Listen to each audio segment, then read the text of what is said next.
రేవంత్ రెడ్డి అనే వ్యక్తి గత ఎన్నికలలో 30 లక్షల మంది నిరుద్యోగులు ఉన్నారు. ఇంటికి 4 ఓట్లు చొప్పున 1,20,00,000 ఓట్లు నాకు ఇవ్వండి, నేను మీ అందరికీ ఉద్యోగాలు ఇస్తాను, మీ అందరికీ నిరుద్యోగ భృతి ఇస్తానని చెప్పి నిరుద్యోగ లోకానికి మోసం చేసి తన అధికారంలోకి వచ్చిండు.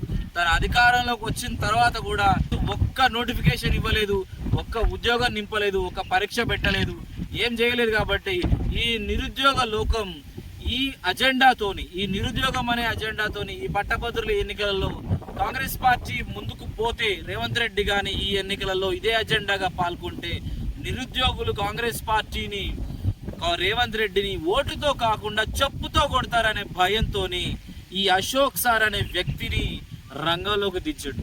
ఈ అశోక్ సార్ అనే వ్యక్తి తాను కాంగ్రెస్ పార్టీ అభ్యర్థిని విమర్శిస్తున్నాడు, బీఆర్ఎస్ పార్టీ అభ్యర్థిని విమర్శిస్తున్నాడు, ఆ తర్వాత బీజేపీ పార్టీ అభ్యర్థిని విమర్శిస్తున్నాడు, తనతో పాటుగా ఉన్న ఇండిపెండెంట్ అభ్యర్థిని కూడా విమర్శిస్తున్నాడు.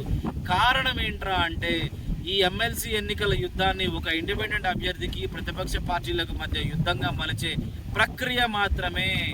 ఇందులో నుంచి కాంగ్రెస్ పార్టీని పక్కకు జరిగి ఈ నిరుద్యోగ సమస్యకు కాంగ్రెస్ పార్టీకి ఏ విధమైన సంబంధం లేదు అనే ఒక విషయాన్ని, నిరుద్యోగ సమస్య ఏంటి, ఆ సమస్యకు పరిష్కారం ఇస్తారని ఎవడు చెప్పిండు, తీర్చాల్సిన బాధ్యత ఎవరిది? ఈ కాంగ్రెస్ పార్టీది. సో ఈ కాంగ్రెస్ పార్టీ ఈ సమస్య నుంచి పక్కకు తప్పుకోవడానికి అశోక్ అనే వ్యక్తిని, అశోక్ సార్ అనే వ్యక్తిని ఒక పావు కింద, ఒక బూచి కింద పెట్టి, ఇగో నిరుద్యోగులందరూ ఆయన మట్టి నిలబడ్డారు, ఆయనను గెలిపించుకున్నారు, సో నిరుద్యోగులందరూ మా మీద కోపంగా లేరు, ఆయనకు అనుకూలంగా ఉన్నారు అని చెప్పి తనకు వ్యతిరేకతను, తన మీద ఉన్న వ్యతిరేకతను, తన ప్రభుత్వం మీద ఉన్న వ్యతిరేకతను కవర్ చేసుకోవడానికి ఈ అశోక్ సార్ అనే వాడిని పెట్టిర్రు.